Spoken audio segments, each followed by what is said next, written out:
ನನ್ನ ಪರಮ ಪೂಜ್ಯ ತಂದೆಯವರು ದಿವಂಗತ ಶ್ರೀ ಎಚ್.ಎಂ. ಗಂಗಾಧರಯ್ಯನವರು ಒಬ್ಬ ಸಾಮಾನ್ಯ ಡ್ರಾಯಿಂಗ್ ಟೀಚರ್. ಅವರು ತನ್ನ ವೃತ್ತಿಯನ್ನು ಬಿಟ್ಟು ರಾಜಕೀಯಕ್ಕೆ ಪ್ರವೇಶ ಮಾಡ್ತಾರೆ 1952ರಲ್ಲಿ. 52ರಲ್ಲಿ ಶಿವಮೊಗ್ಗ ಜಿಲ್ಲೆಯ ತೀರ್ಥಹಳ್ಳಿಯಿಂದ ಸ್ಥಳೀಯ ಸಂಸ್ಥೆಗೆ ವಿಧಾನ ಪರಿಷತ್ತಿಗೆ ಆಯ್ಕೆ ಆಗ್ತಾರೆ. ಆ ಸಂದರ್ಭದಲ್ಲಿ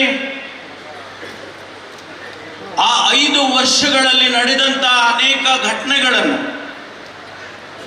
ಬಹಳ ಸೂಕ್ಷ್ಮತೆಯಿಂದ ಅವರು ಅನುಭವಿಸಿ, ಈ ರಾಜಕೀಯ ನನಗೆ ಸಲ್ಲೋದಿಲ್ಲ, ರಾಜಕೀಯ ನನಗೆ ಆಗೋದಿಲ್ಲ ಅಂತ ಹೇಳಿ ರಾಜಕೀಯವನ್ನು ಬಿಡ್ತಕ್ಕಂಥ ತೀರ್ಮಾನವನ್ನು ತೆಗೆದುಕೊಳ್ತಾರೆ.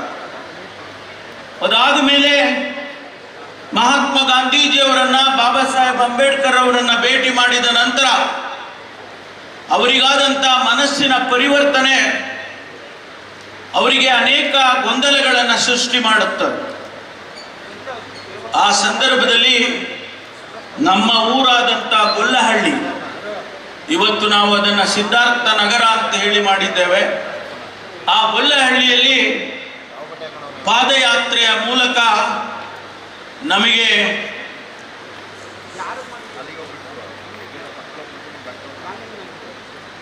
ವಿನೋಬಾ ಭಾವೆಯವರು ಆಗಮಿಸ್ತಾರೆ. ಆ ಸಂದರ್ಭದಲ್ಲಿ ನಮ್ಮ ಮನೆಯಲ್ಲಿ 1 ವಾರ ಅವರು ತಂಗಿರ್ತಾರೆ.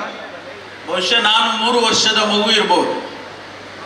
ಆ ಸಂದರ್ಭದಲ್ಲಿ ಮಹಾತ್ಮ ಗಾಂಧೀಜಿಯವರು ತೀರಿ ಹೋಗಿದ್ದಾರೆ. ಹರಿಜನರ ಕೆಲಸ ಕಾರ್ಯಗಳು, ಅವರಿಗೆ ಕಾರ್ಯಕ್ರಮಗಳನ್ನು ಮಾಡುವಂಥವ್ರು ಯಾರೂ ಇಲ್ಲ. ಹಾಗಾಗಿ ನೀವು ಈ ಪಾದಯಾತ್ರೆಯ ಜೊತೆಯಲ್ಲಿ ನೀವು ತೆಗೆದುಕೊಳ್ಳಿ ಅಂತ ಹೇಳಿ ನಮ್ಮ ತಂದೆಯವರು ಅವರನ್ನು ವಿನಂತಿ ಮಾಡ್ತಾರೆ. ಆಗ ಅವರಿಗೆ ಬುದ್ಧಿವಾದ ಹೇಳಿದ್ದು, ನಾನು ಮಾಡೋದಲ್ಲ, ನೀವು ಆ ಕೆಲಸ ಕಾರ್ಯಗಳನ್ನು ತೆಗೆದುಕೊಳ್ಳಿ ಅಂತೇಳಿ ನಮ್ಮ ತಂದೆಯವರಿಗೆ ಅವರು ಉಪದೇಶ ಮಾಡ್ತಾರೆ.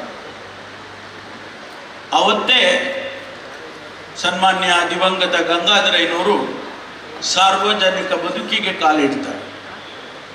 ಅಲ್ಲಿಂದ 1959ರಲ್ಲಿ ಗೊಲ್ಲಹಳ್ಳಿಯಲ್ಲಿ ಒಂದು ಶಿಕ್ಷಣ ಸಂಸ್ಥೆಯನ್ನು ಪ್ರಾರಂಭ ಮಾಡ್ತಾರೆ.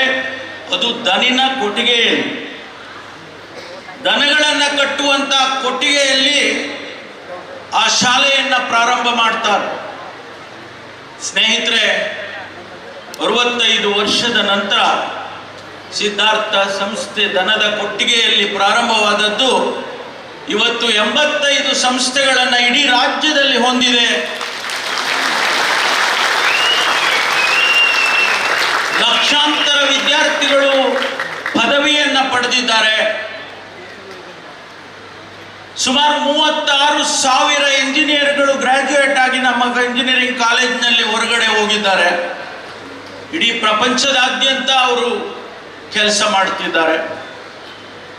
ಸುಮಾರು 6,000 ಡಾಕ್ಟರ್ಗಳು ಈಗಾಗಲೇ